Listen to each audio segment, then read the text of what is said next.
inverted, is that lifelong learning must feature strongly in the minds of those people developing educational policy and delivering education regardless of its level.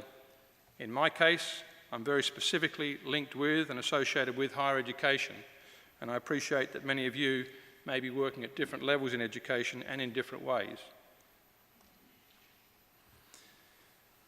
For us, we see lifelong learning in the higher education environment of the UK linked around 5 broad areas: widening access, and therefore giving people who might not otherwise have seen higher education as a viable pathway, opening the opportunities for them to gain higher level skills. But in doing so widening access is what I've just referred to, but in doing so, we must develop the curriculum.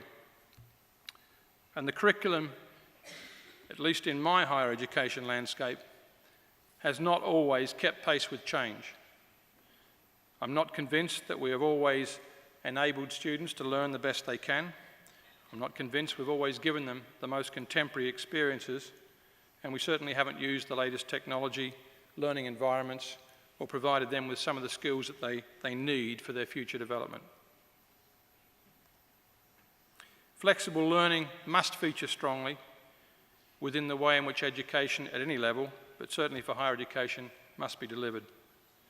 Increasingly, the 2 most recent UK governments have encouraged employers to be more involved in learning, and we now see a range of programs that are delivered in partnership with companies.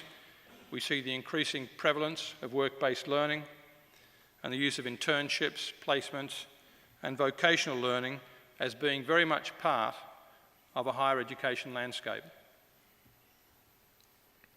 Mature learners are becoming much more common within UK higher education.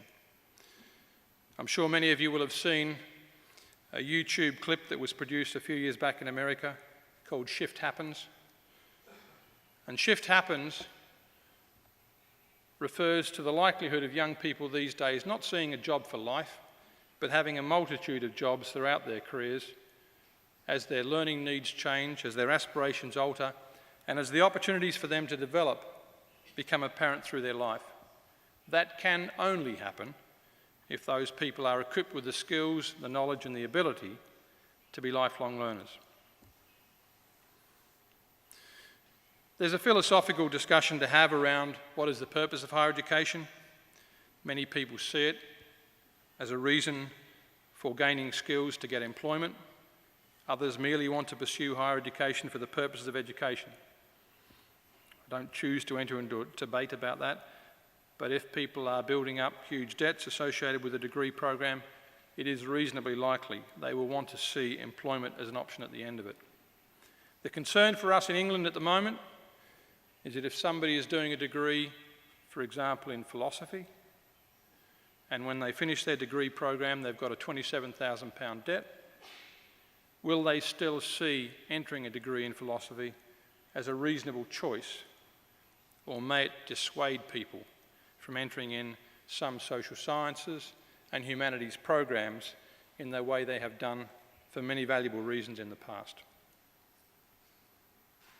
Now, I've only got a few slides left, and I want to summarise some of the things that have been said over the past few days. We know that education is linked with a number of characteristics that are prevalent in the lives of those who have been educated. Research that's been done in the UK, but in other developed countries as well, has shown that those people who do a degree end up having higher quality jobs. They enjoy better health and they live longer. That the children of people with a graduate level qualification themselves are likely to be better educated, will have more time spent with them as parents read to them and are interested in their own learning. That graduates are more influential in the communities in which they live.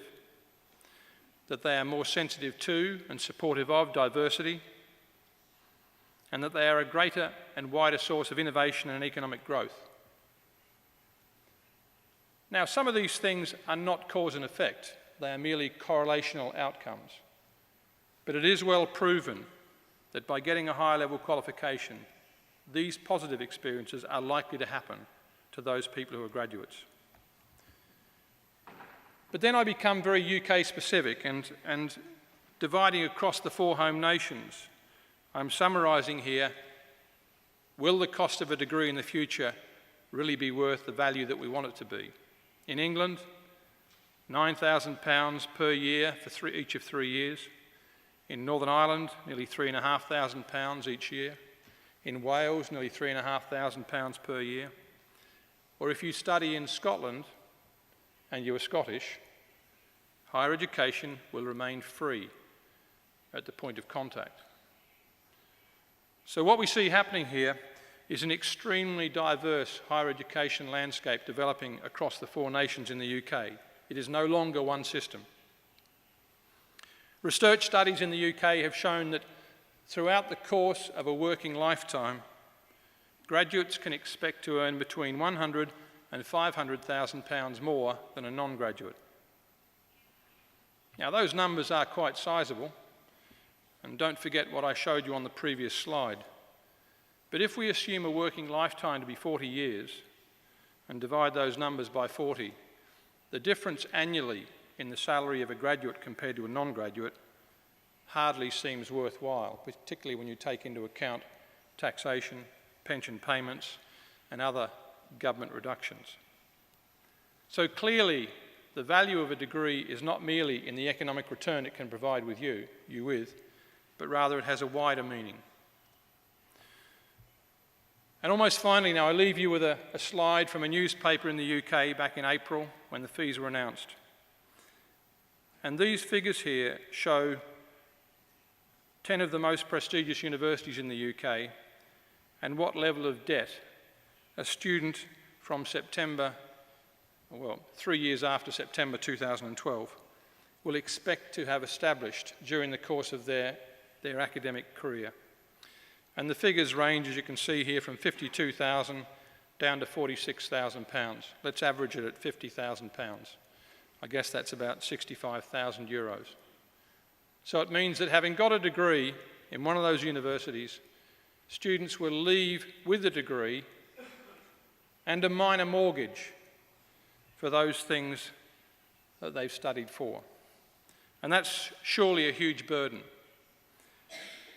And one of the great travesties which we see arising from this is that where, up until now, universities in the UK have been very successful at encouraging students to come back and do further study as their needs have developed, so completing postgraduate awards, dipping in and out of certificate and diploma programs, building up the skills and knowledges needed as their job, career, and their life changed.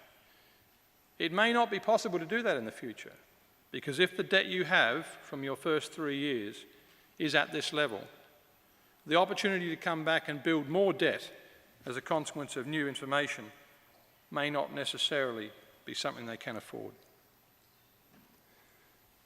So in summary, I've tried to give you a brief overview of where higher education in the UK has reached in terms of lifelong learning. Without doubt, there have been some outstandingly fantastic achievements made in the UK in the support of lifelong learning, working in partnership with schools at primary and secondary level, working with voluntary organisations, working with government agencies, and working with employers.